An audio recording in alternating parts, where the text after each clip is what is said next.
분양가 상한제 임박.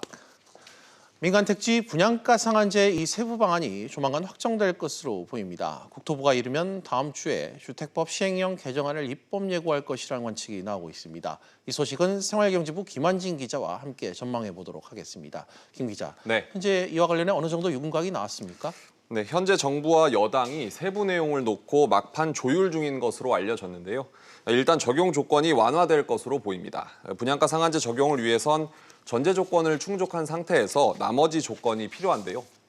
현재는 최근 3개월간 주택가격 상승률이 물가 상승률의 2배를 넘어야 하고 네. 또 이런 상태에서 분양가 상승률과 청약 경쟁률 그리고 주택 거래량 가운데 한 가지 이상이 일정 조건을 넘어야 합니다. 예. 지난 2017년 말에 조건을 이렇게 바꾼 후 아직까지 상한제를 적용받은 지역은 없는데요. 이번 개정안에서는 가장 까다로운 조건으로 꼽혀온 첫째 조건인 즉 물가 상승률 기준을 낮출 가능성이 높습니다. 네. 대신 적용 범위를 좁힐 것으로 예상이 되는데요. 서울, 강남을 포함해 시장 과열 우려가 높은 지역들 위주로 범위를 한정할 것이라는 관측이 나오고 있습니다. 예, 적용 시점도 관심인데 좀 어떻게 예상이 되고 있습니까? 네, 현재 재개발과 재건축은 상한제 시행 이후 관리처분 인가를 신청하는 단지부터 적용하게 돼 있는데요. 이를 입주자 모집 공고를 신청하는 단지부터 적용하는 것으로 바꿀 가능성이 있습니다. 예. 이렇게 되면 이미 관리처분 인가를 받고 일반 분양을 앞둔 재건축 단지들까지 상한제 대상에 포함이 되는데요.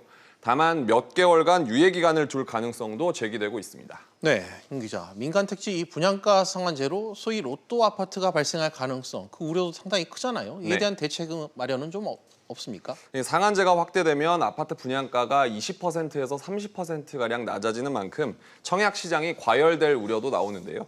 이를 줄이기 위해서 주택을 분양받은 다음 일정 기간 못 팔게 하는 전매 제한 기간을 연장하는 방안도 검토 중인 것으로 전해졌습니다. 현재 투기과열지구 내의 민간택지 분양가 상한제 주택 전매 제한 기간은 분양가가 주변 시세의 70% 미만일 경우 4년, 그리고 70% 이상일 경우 3년인데요. 이를 5년에서 7년 이상으로 늘리는 방안입니다. 예. 또 분양받는 사람이 국민주택채권을 사도록 해서 시세 차익을 거둬들이는 방안인 채권 입찰제를 도입할 수 있다는 전망도 나옵니다. 일단 국토부는 세부적인 시행 방안과 발표 시기는 아직 정해진 바 없다고 밝혔습니다. 네, 김 기자. 부동산 시장이 과열될수록 상한제 도입 시기가 좀 더 빨라질 것 같은데 네. 이런 가운데 서울 집값은 계속해서 오르고 있다고요? 그렇습니다. 한국감정원에 따르면 분양가 상한제가 논의되기 전인 지난달 11일부터 정부가 공식화한 직후인 이달 15일까지 서울 주택 매매 가격이 0.07% 올랐는데요. 지난해 12월 이후 7개월 만에 상승세로 돌아섰습니다. 예. 인기 재건축 단지가 집값을 끌어올린 영향인데 강남 3구와 영등포구 그리고 양천구 등이 0.15% 안팎으로 올랐습니다. 네, 김 기자 잘 들었습니다.